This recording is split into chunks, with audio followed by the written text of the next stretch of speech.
E aí, gente? Olá! A gente hoje vai falar sobre um dos temas que estão no entorno daquilo que é o escopo do canal, né, do IAELO, e que, de certa maneira, tem pautado muito os temas, não só nas redes sociais, na internet, mas no cotidiano, na nossa vida.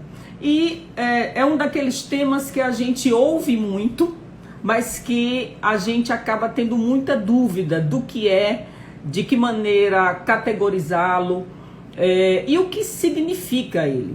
Eu estou falando aqui do feminismo. A gente vai falar aqui do feminismo, mas numa perspectiva muito didática. E para isso, a gente convidou uma profissional pela qual eu tenho um grande apreço e admiração, porque ela trabalha com a língua portuguesa e, mais do que isso, trabalha com texto. E trabalha com texto com a população jovem, a população que está em busca de um processo de caminhada profissional relacionada exatamente à entrada na universidade, que é um rito de passagem. Então, hoje, a gente vai conversar aqui com Jaci Castro.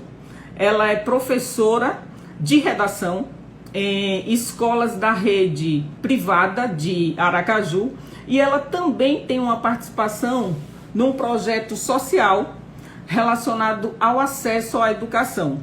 E nós vamos falar com ela sobre o abecedário do feminismo. Olá! Oi, linda! Olá, Jace. Eu estava tentando fazer aqui uma introdução antes da sua entrada, Eu estava porque foi uma confusão assistindo. aqui. Eu estava numa transição, numa reunião de trabalho e com essa live marcada, mas acho que deu tudo certo. Você já chegou e eu queria primeiro lhe dar as boas-vindas e dizer que é uma satisfação muito grande estar conversar com você sobre um dos temas que tem sido pauta, né, do nosso trabalho, do trabalho que a gente começou recentemente no YouTube e nas redes sociais. E a gente vai começar justamente pelo feminismo.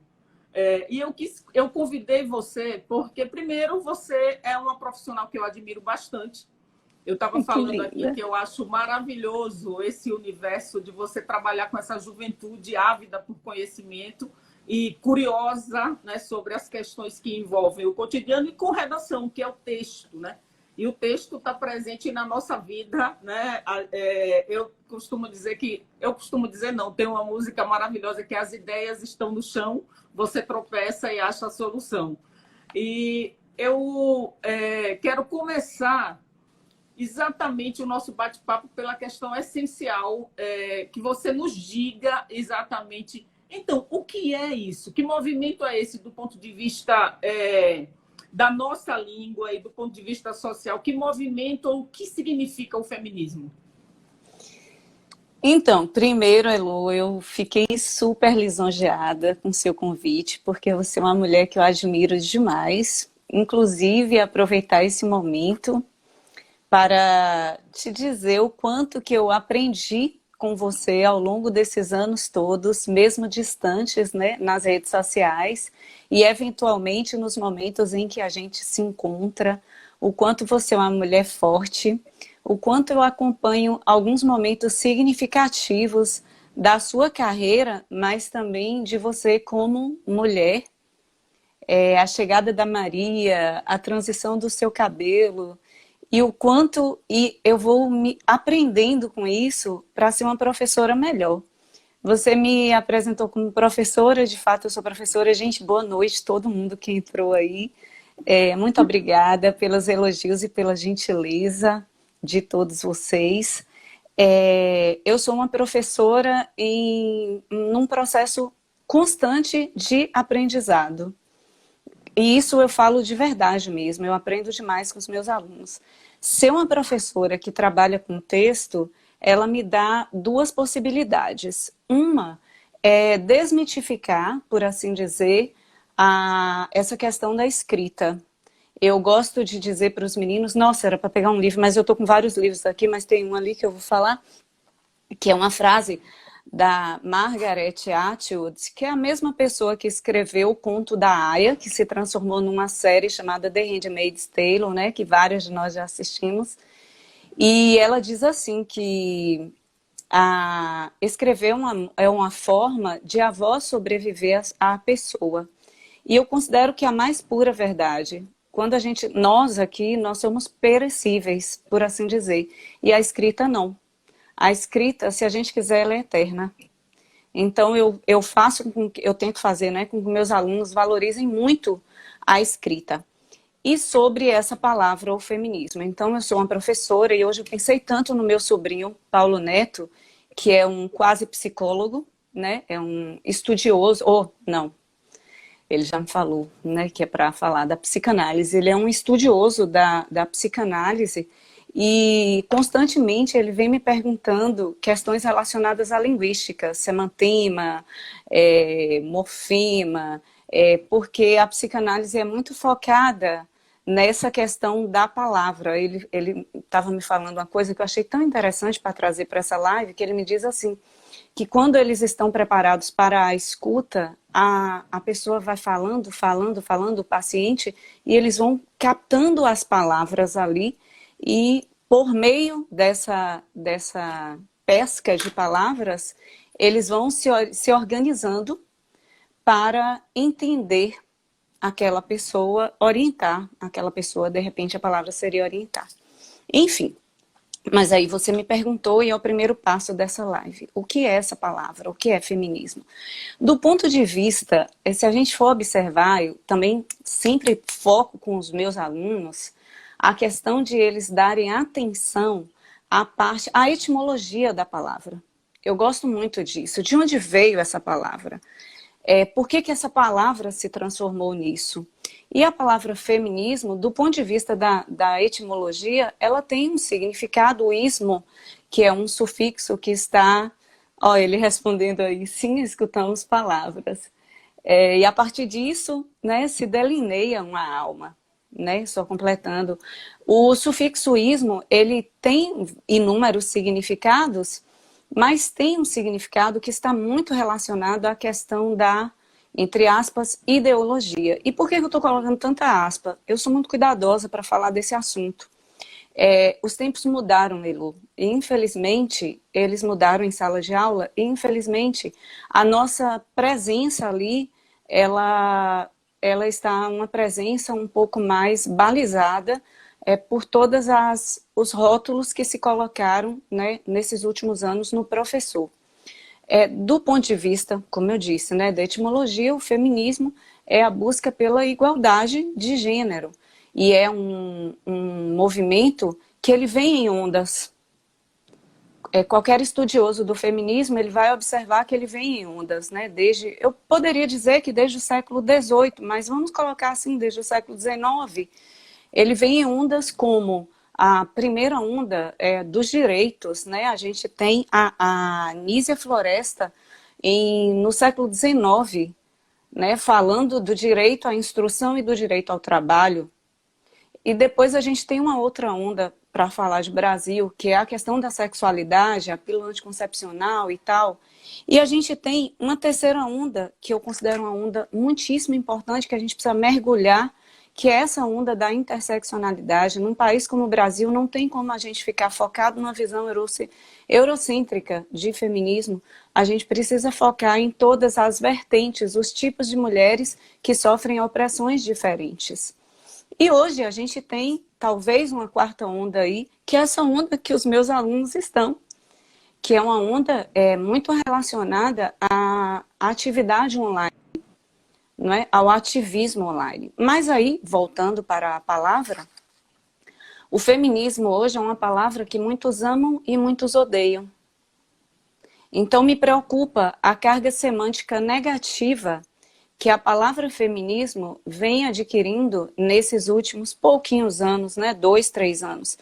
Porque eu vejo que muitas meninas hoje, elas rejeitam o título de feministas porque elas têm medo do julgamento.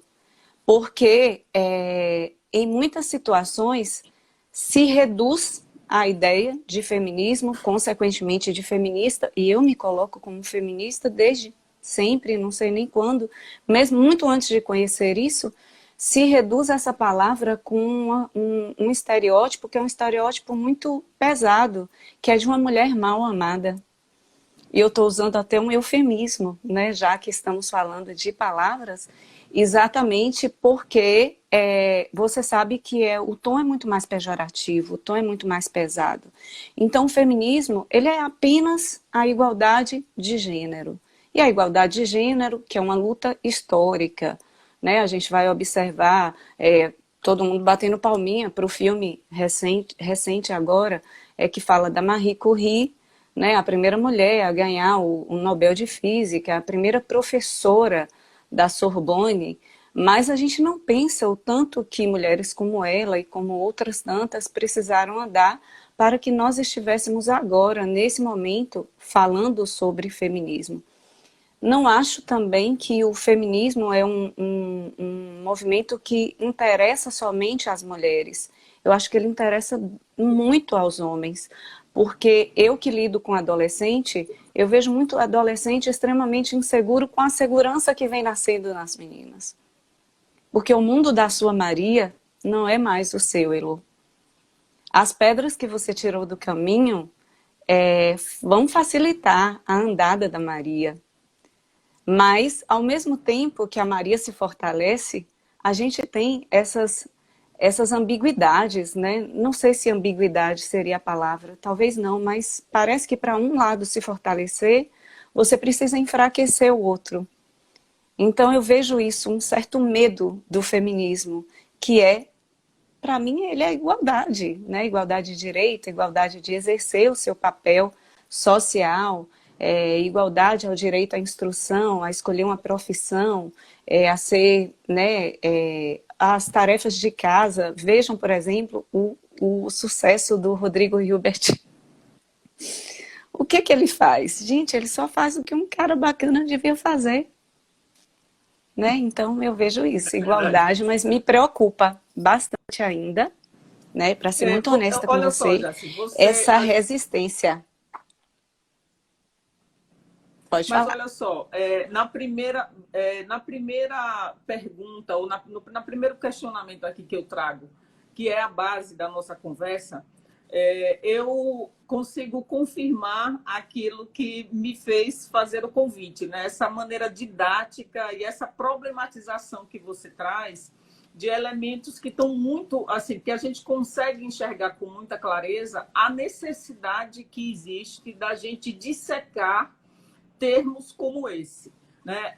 Primeiro porque as pessoas, a gente está vivendo numa sociedade muito polarizada, e quando você fala o sufixo ismo, né? O sufixo ismo, que é de feminismo, que é de socialismo, que é de comunismo, e que é, de certa forma, a de maneira fascismo. como algumas pessoas tentam colocar aquilo que digamos, que a gente precisa ter medo de encarar, e inclusive o próprio movimento feminista,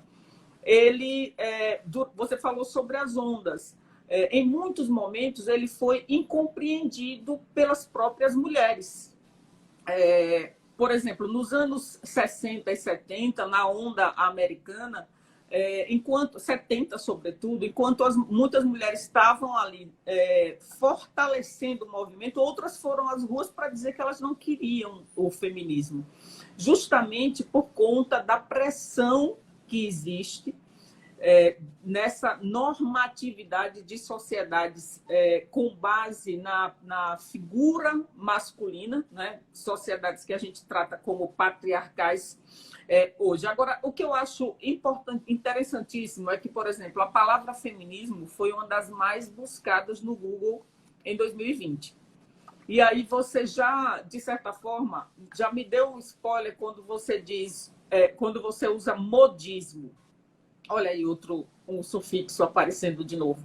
E aí eu queria saber como é que você enxerga essa questão, porque eu acho que é mais elástica, né? Assim, é a igualdade na origem do feminismo, mas sobretudo, acredito que hoje, a equidade. Olha aí outra palavra. a equidade de gênero, né? Essa talvez seja uma busca muito proeminente desse movimento feminista, desse pensamento feminista hoje. Então, eu queria que você falasse um pouco dessa experiência sua com essas gerações, sobretudo pensando no recorte socioeconômico com os quais você tem, com o qual você tem mais relação nos ambientes escolares. Então, Elo, te ouvindo fazer essa busca, né, diacrônica, por assim dizer, eu penso como nós estamos ainda vivendo esse mesmo momento.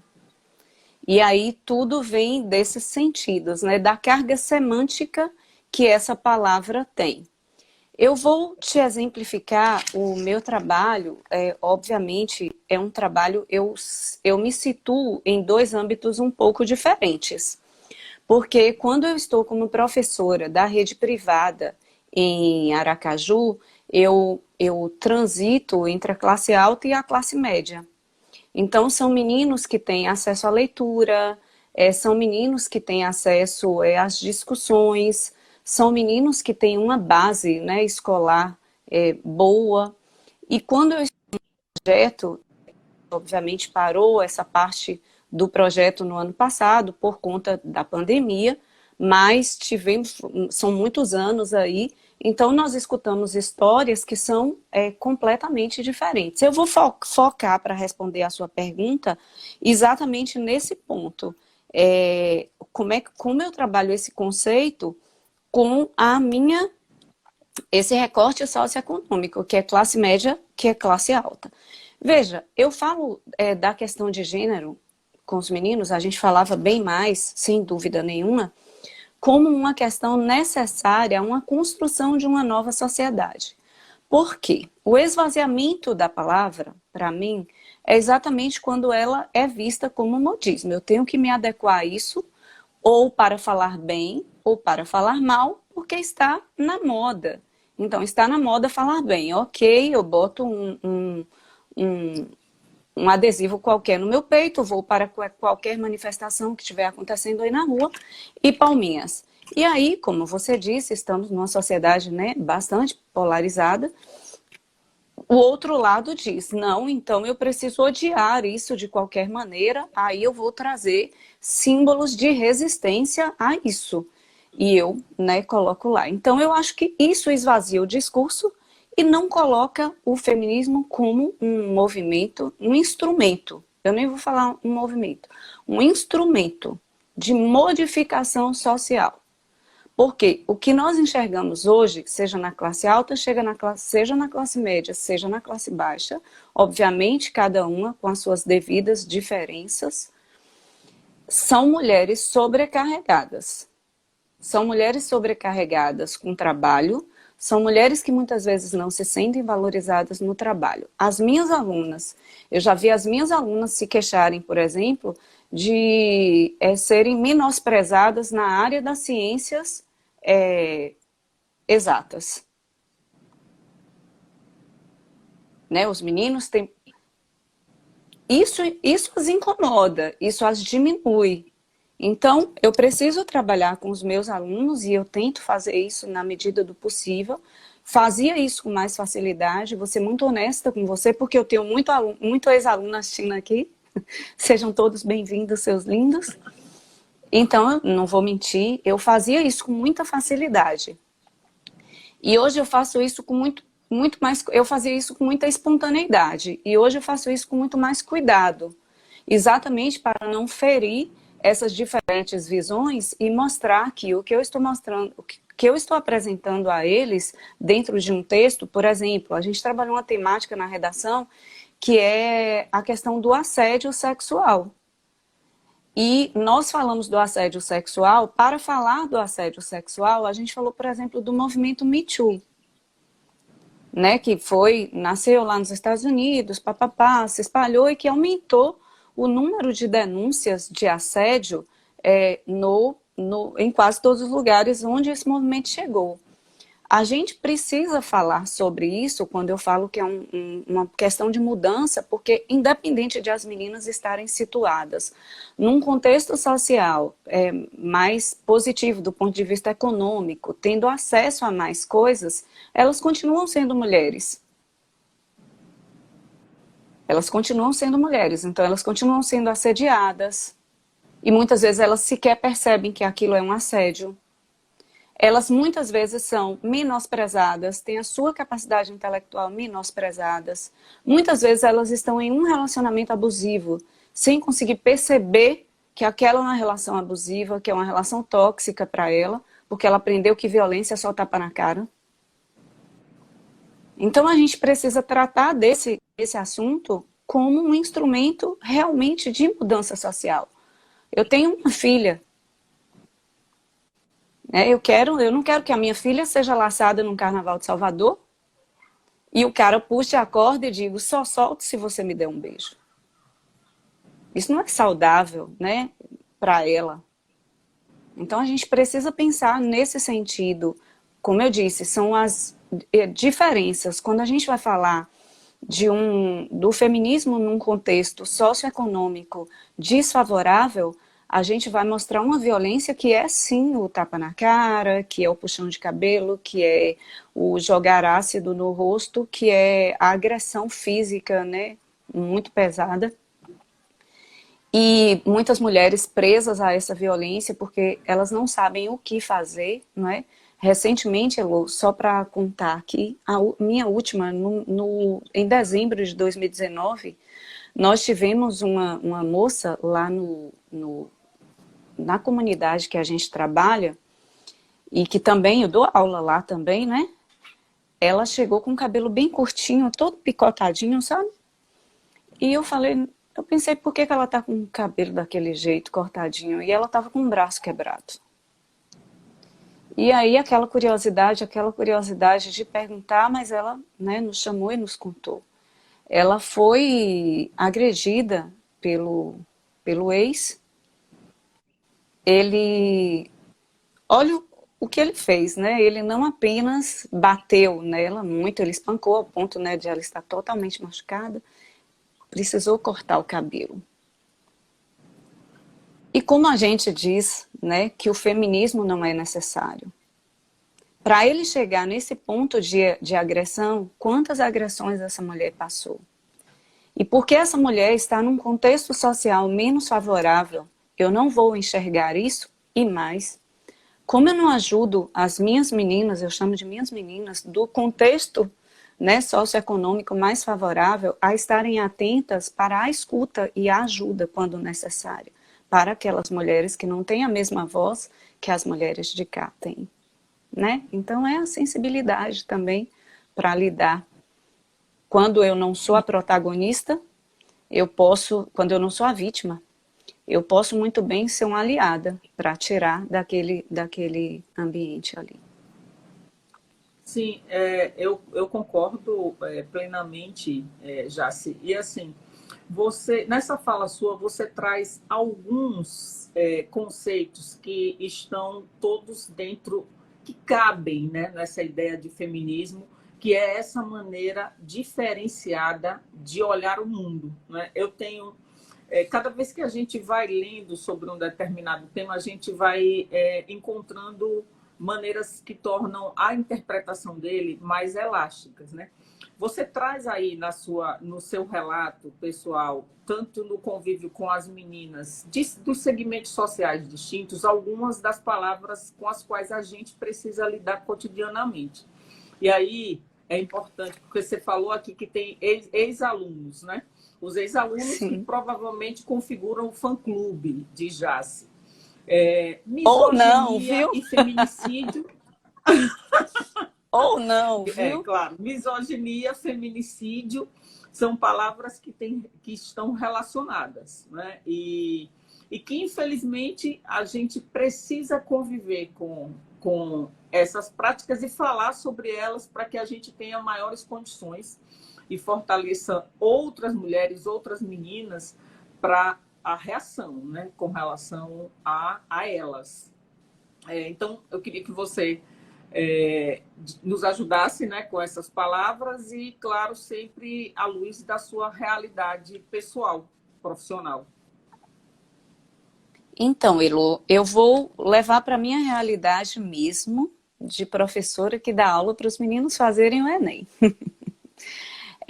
No ano de 2015, o INEP preparou uma prova, a prova do vestibular, o Enem, que é o maior vestibular do Brasil, um dos maiores processos de seleção para a universidade do mundo, um processo que é extremamente democrático, porque o ingresso na Universidade Federal, em várias universidades estaduais e muitas vezes até em universidade particular, ele se dá mediante a realização do Enem.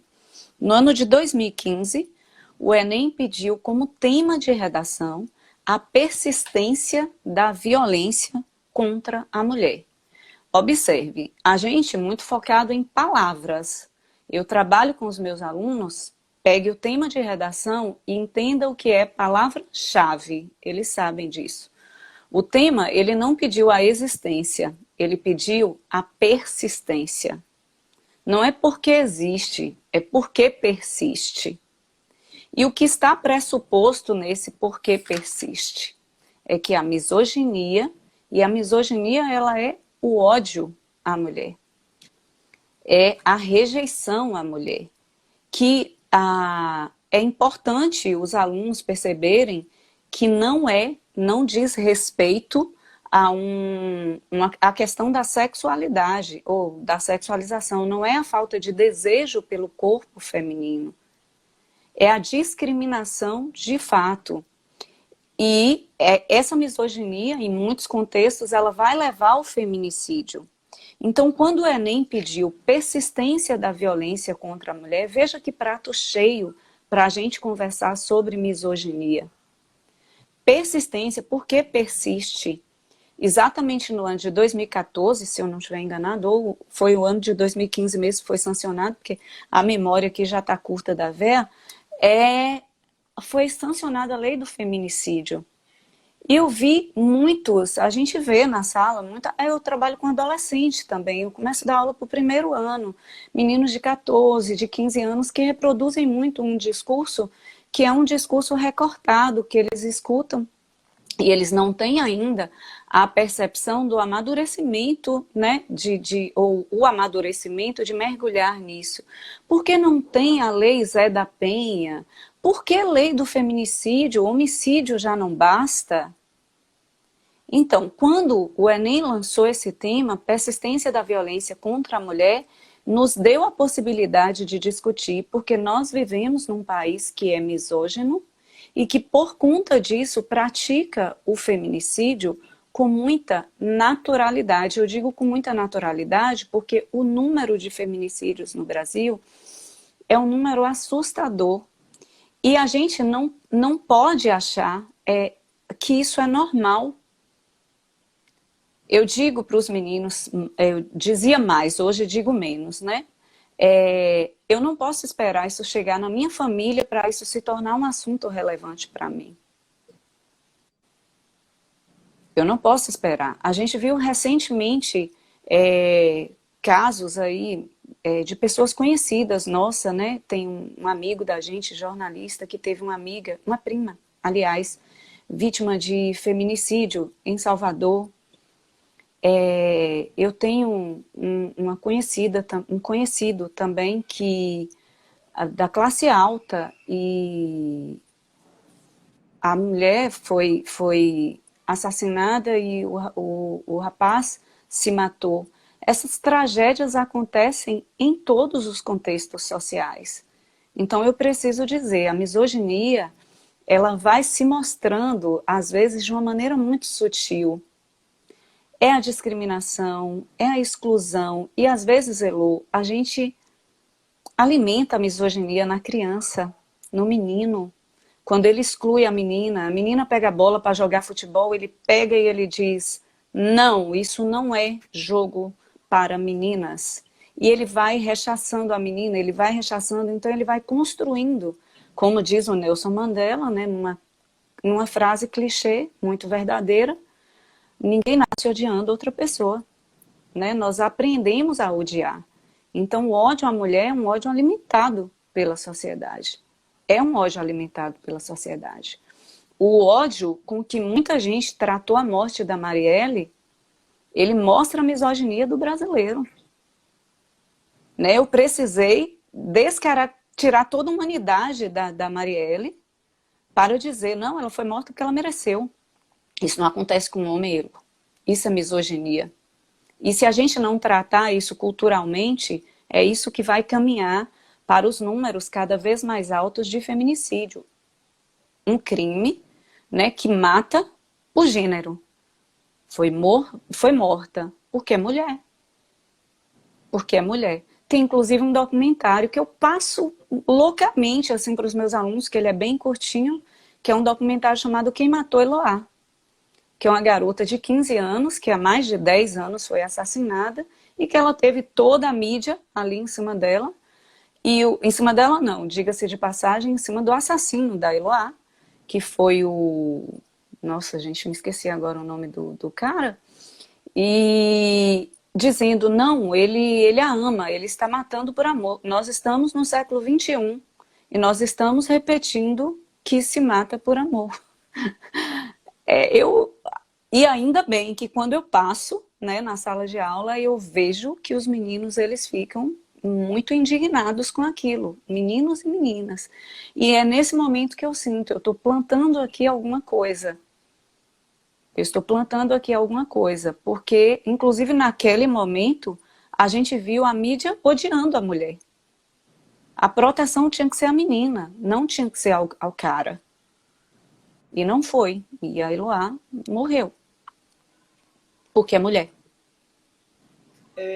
Exatamente. Ô, Jaci, quando você fala assim, eu estou plantando alguma coisa, Lindenberg, isso eu me mesmo. identifico, me identifico muito com essa frase, me identifiquei muito, porque esse ano, foi exatamente esse ano, depois desse intervalo aí pandêmico e dessa coisa que nos atormentou em 2020, que eu resolvi que eu queria me comunicar e usar as minhas referências, a minha história para me comunicar a partir de posicionamentos, e eu usava muito no começo problematizar.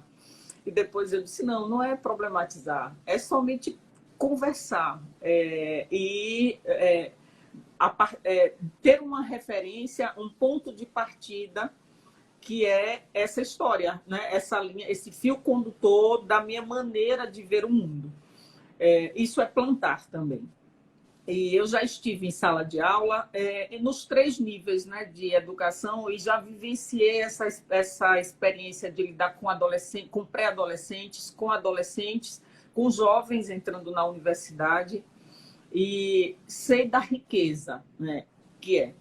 Você, veja, a gente vai conversando aqui, você vai trazendo inúmeros elementos que mostram como esse olhar, a partir da nossa experiência e esse contato com as próximas gerações, pode contribuir para a gente ter uma mudança, né? Mesmo que pontual, mesmo que na sociedade, na maneira de enxergar. Porque, sim, a misoginia ela é cultural.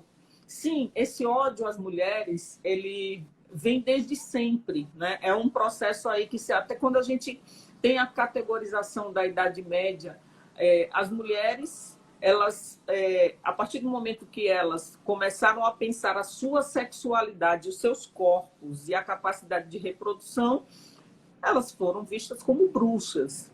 E a tribuna, que era a igreja naquele momento, mandou investigar o comportamento de mulheres que manipulavam ervas, que olhavam mais atentamente para os seus corpos. Mas, voltando ao nosso abecedário, você falou de Yasmin, sua filha, a lindíssima, maravilhosa Yasmin, que, sendo a número 1 do seu fã-clube, colocou aí um smile e disse, minha mulher maravilhosa e tal. E isso me trouxe algo que que eu acho extremamente marcante, que é a questão da relação. Eu tenho minha Maria tem 3 anos e 10 meses, E eu fico o tempo inteiro pensando em maneiras de criar mecanismos para que ela possa ser aquilo que ela quiser, né? Que ela possa jogar bola se ela quiser, sinuca, enfim. E aí eu queria que você na sua questão anterior, você falou sobre ajudar, olhar o problema da outra, o que acontece com a outra. Tudo isso, eu estou fazendo todo esse preâmbulo para falar de algo, de uma palavra muito nova e que no Brasil as coisas acontecem assim. A gente está numa edição do Big Brother, mas no ano passado a palavra sororidade ganhou recordes de busca nos sites de busca, porque uma das competidoras ela usou para justificar um voto, que inclusive hoje ela é extremamente famosa, a Manu Gavassi, né? Gavassi, que foi a palavra sororidade. Eu acho essa uma palavra tão importante nesse abecedário, que é uma maneira da gente combater uma disputa que parece arquetípica, mas não é. Mas não é. Ela foi incutida, que é essa eterna disputa entre nós, mulheres. Então, Elo, Peu fez uma pergunta aí, eu já anotei aqui, viu, Peu? Daqui a pouco a gente responde. É uma palavra que eu adoro. Eu tenho uma certa paixão por palavras. E não, eu falo assim, falo bastante para os meninos assim. Vocês sabiam que tal palavra veio do latim e que significa isso e aquilo? Às vezes pode parecer que quando eu falo isso é para, mas eu acho que não parece, porque eu sou, né, eu uso um vocabulário muito simples com os meus alunos o tempo inteiro, mas é mergulhar assim na palavra, eu adoro. E sororidade, então, quando eu falo para eles de sororidade, a gente fala de soror, né? Que é uma palavra cujo radical significa o quê? Irmãs, né? Então é irmandade, é fraternidade. Aí vamos lá.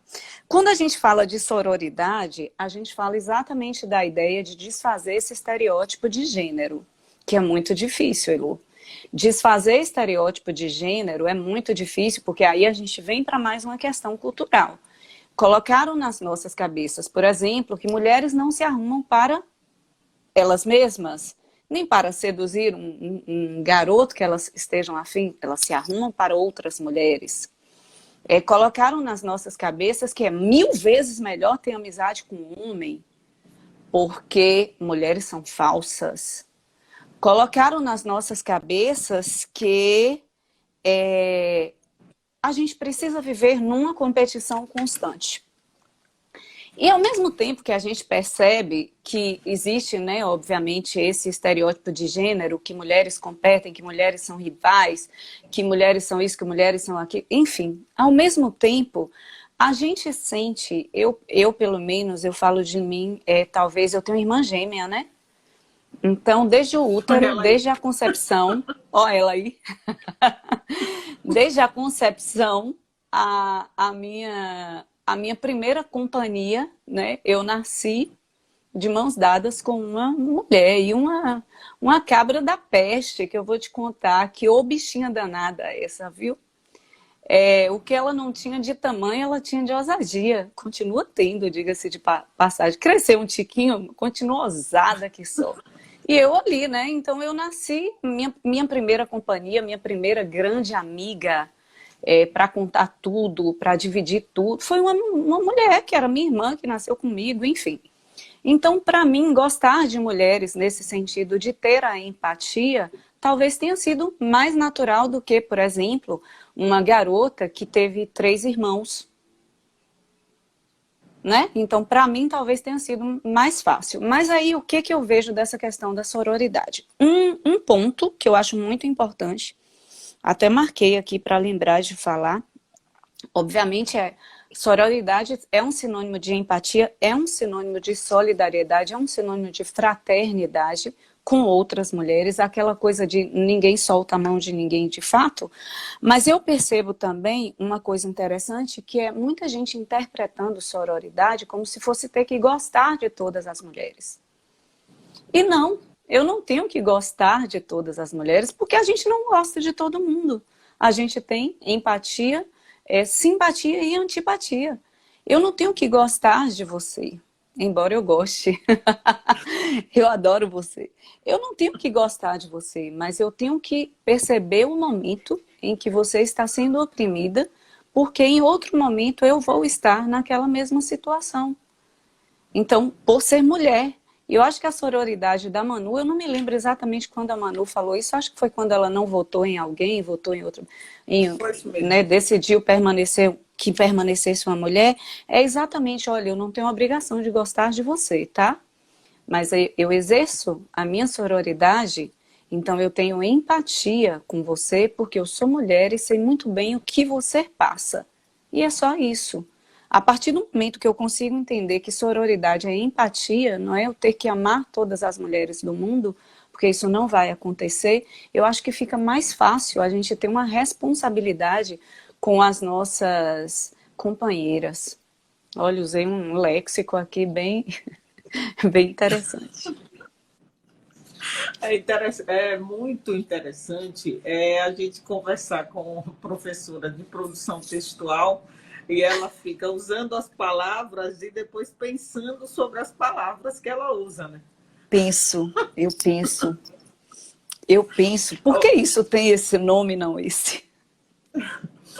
Olha só, você falou no começo sobre essa questão das ondas do feminismo e é interessante, assim, quando depois que eu comecei a ler bastante sobre esses movimentos, né, essas maneiras, eu descobri que o feminismo ele não é único, né, que em cada movimento desse a gente teve o contexto social e a luta específica daquele momento, desde a questão do sufrágio, como foi a necessidade das europeias lá no finalzinho do século XIX, depois do espaço no mercado de trabalho.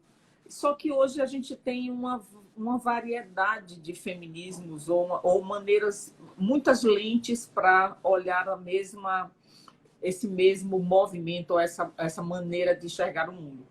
E quando você falou no comecinho, sobre a questão de Heloísa, que sou eu, a Elo, e a da transição capilar, eu preciso trazer algo que hoje é uma reflexão, é uma das reflexões mais importantes do feminismo, pelo menos no Brasil, que é a questão do seguinte: em nenhum momento as mulheres que estiveram na linha de frente da luta por espaço na sociedade, elas pensaram naquelas que estavam atrás, que eram as mulheres negras.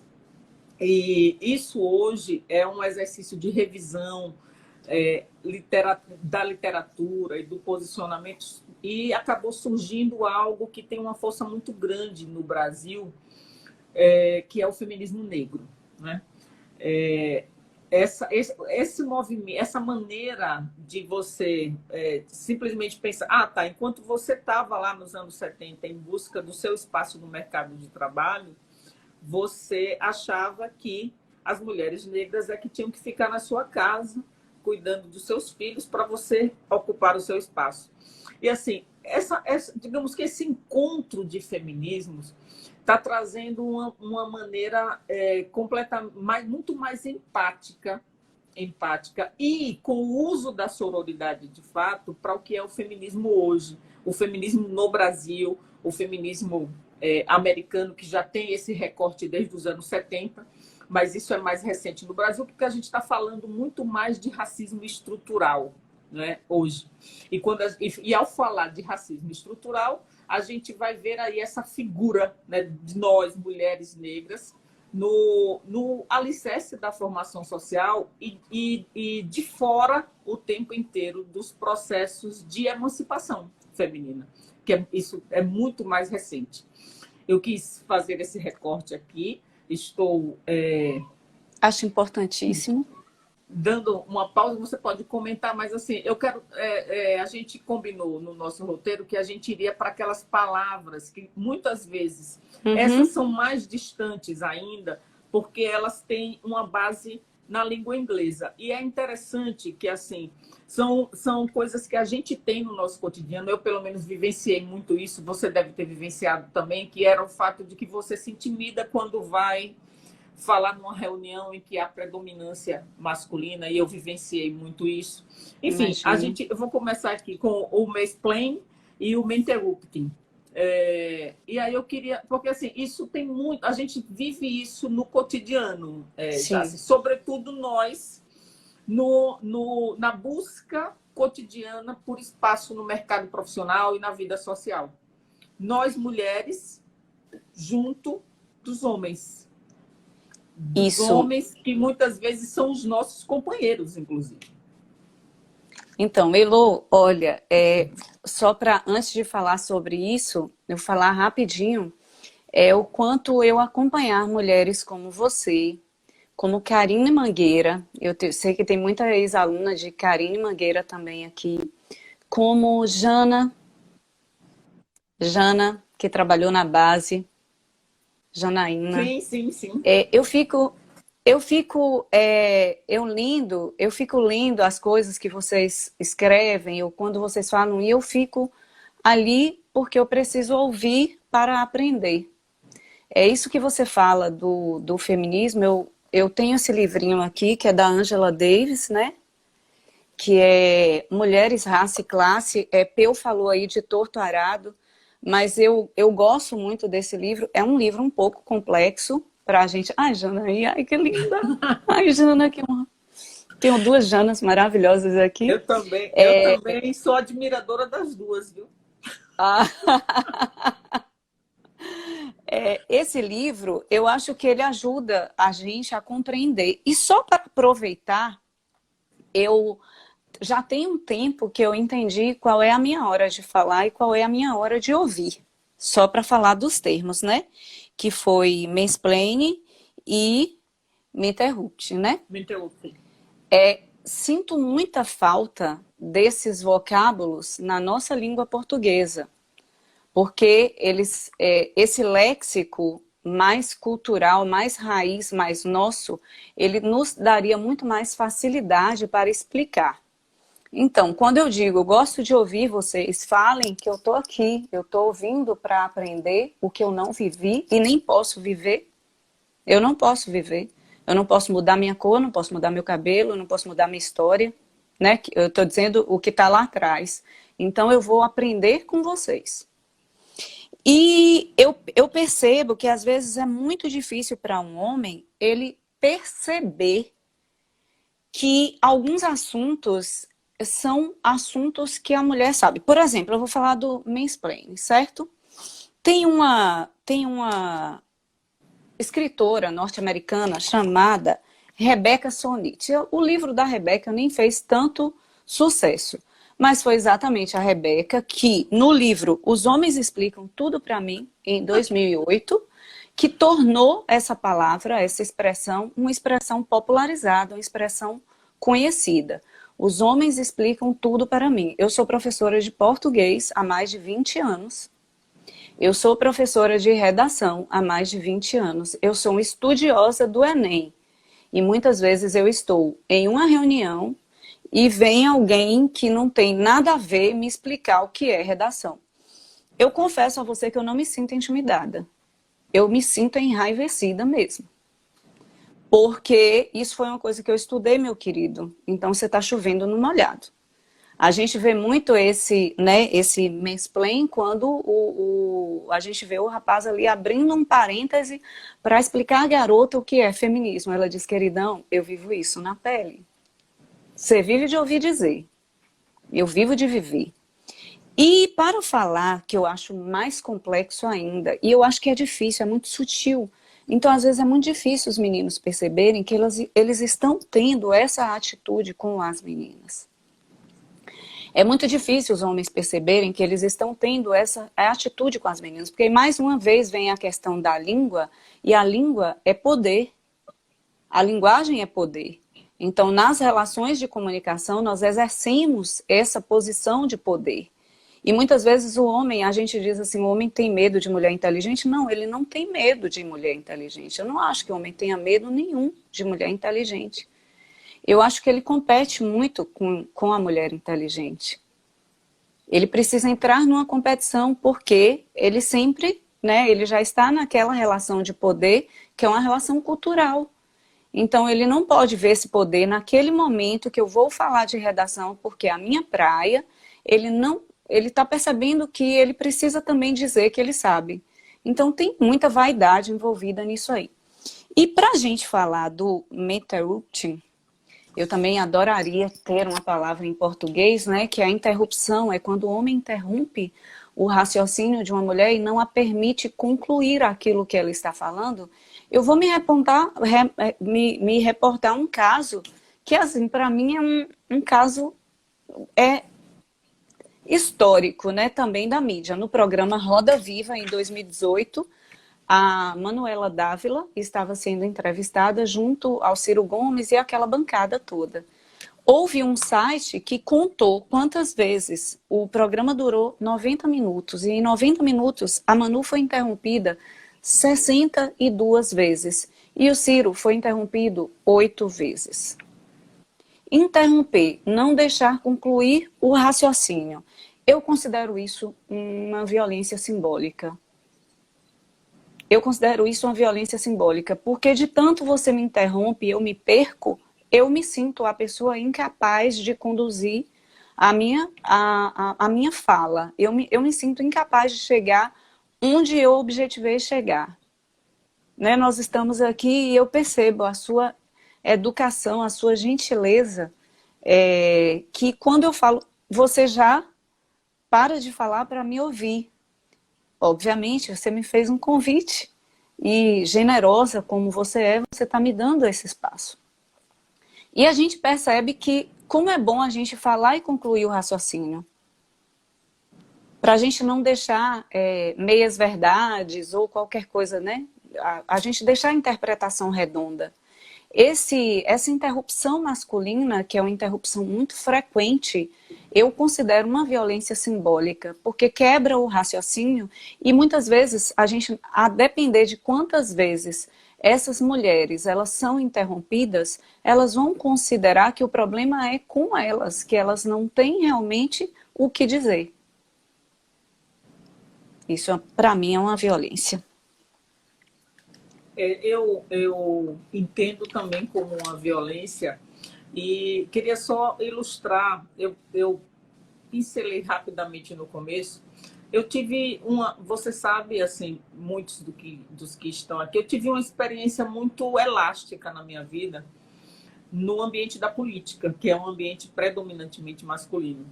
E eu passei anos tendo que conviver em reuniões em que principalmente em campanhas eleitorais, eu era a única mulher.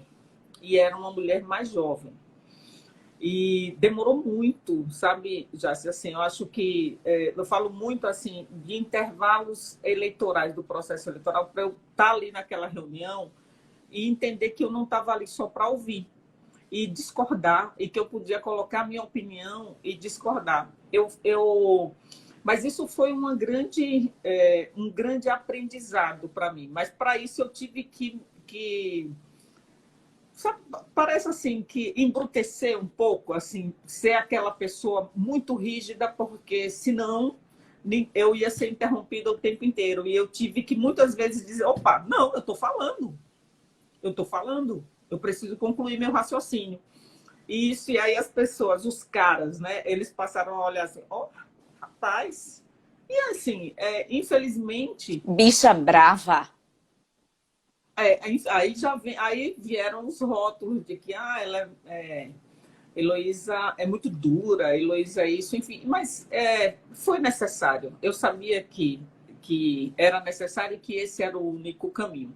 A gente tem outras palavras aqui também de origem inglesa, mas eu estou ficando preocupada porque como essa conversa, essa prosa está muito boa, a gente está com o tempo perto de expirar dos 60 minutos que a nossa querida rede social Instagram ela nos permite. Então, a ideia, Jássica, é que você fale um pouco sobre essas outras palavras, mas caminhe já para as nossas considerações finais.